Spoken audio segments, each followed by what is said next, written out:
G'day guys, I've got my new compound bow out at the club again, and I bought a chronograph earlier in the week, so I thought I'd do a speed test on camera. I've done one at home already, mainly to just give some idea for people with shorter draw lengths what kind of speed they might be able to expect out of a bow like this with hunting weight arrows.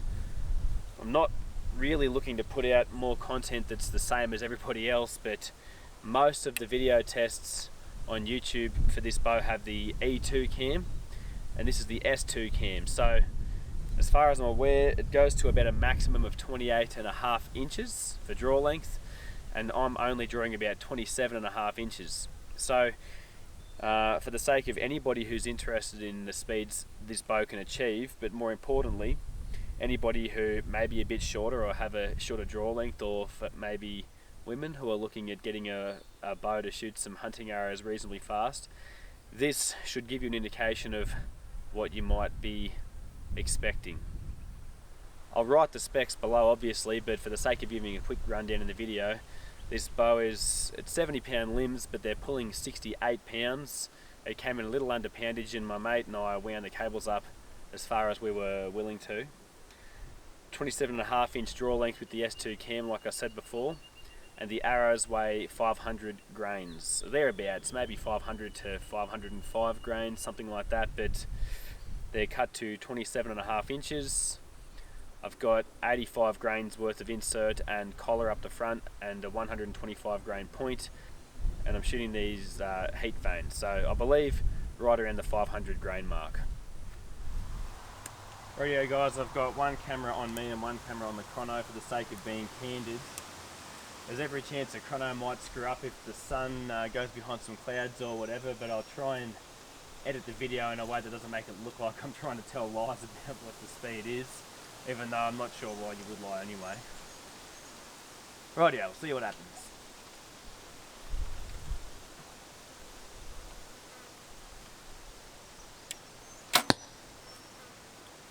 $269.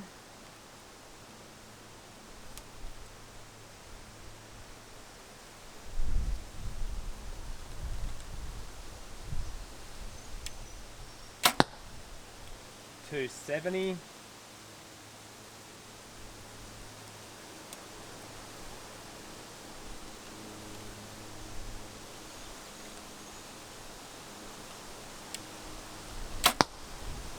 $268.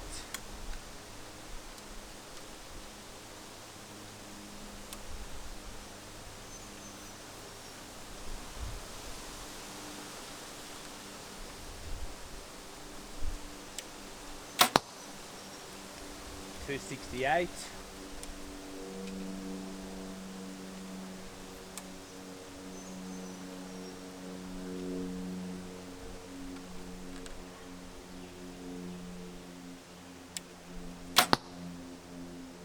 $269.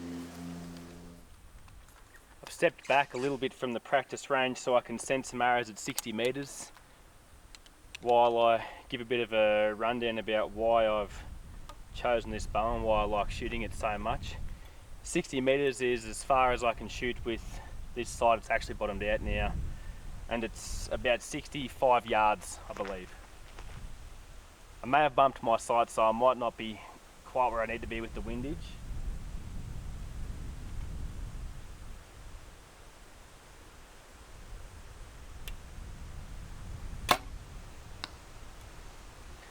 I don't expect to shoot a really good group anyway, but look, this bow's marketed as a speed bow. It is a speed bow, and the way the specs read, it reads like it would be a fairly unforgiving bow to shoot. I say that with not much compound bow experience at all. I used to own a Matthews no cam, and I shot a Hoyt Defiant for a very short period of time, but besides that, almost no experience.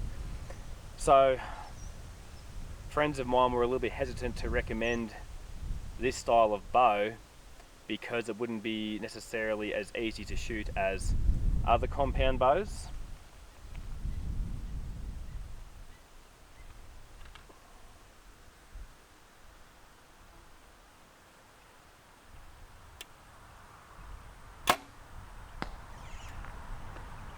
But having most of my experience the last couple of years be with recurves and hill style bows and all the rest of it, they're so much harder to shoot than basically any compound. So I find this bow very, very easy to shoot.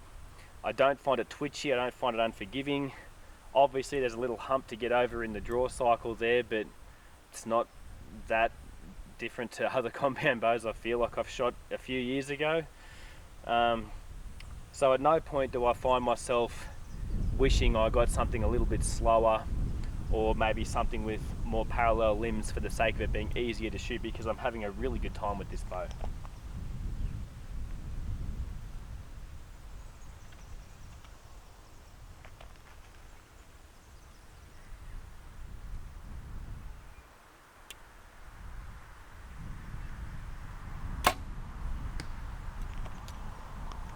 Now, one other thing to keep in mind is 500 grains is not a super heavy arrow by any means, but it's maybe a little bit higher than what most people may be shooting at a bow of this style, especially with shorter draw lengths.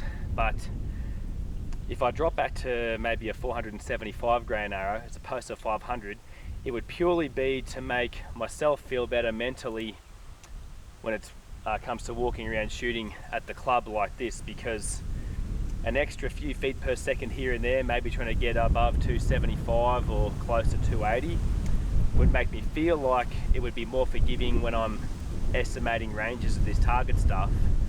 But no animal that I'm going to chase with this bow would actually tell the difference between being hit with a 475 grain or a 500 grain arrow. So it's primarily a hunting bow.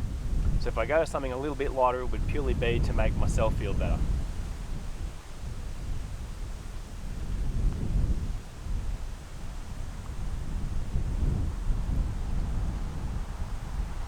That wind is crazy. Bad with a hinge.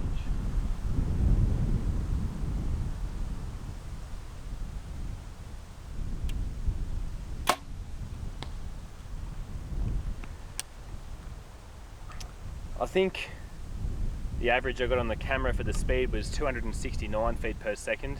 At home when I did it before, I saw 267 to 269, with 268 being the most consistent. So I think it's fair to say 268 to 269 feet per second with this bow easily. I've only seen 267 and 270 feet per second a handful of times, and I've seen the other three plenty, so it's also a very consistent shooting bow.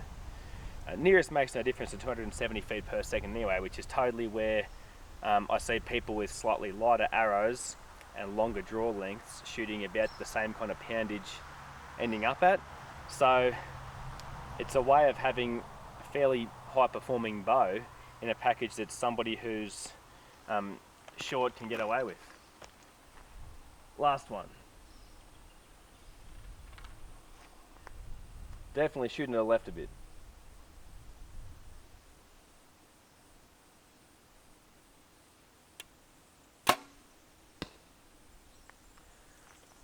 Yeah, so I bumped the sight this morning maybe, but it's probably typical of what I'm capable of at 60 meters at the moment. Like to keep working on things and maybe get a different sight and push it out to a little bit further, 70, 80, 90 meters if possible. But yeah, it's a bow I'm really enjoying shooting. I don't find it difficult to shoot at all. And yeah, if you're somebody who's a little bit shorter arms, shorter draw length, who wants a bow that's going to give you very, very good performance but still be easy to shoot, this is certainly one to look at.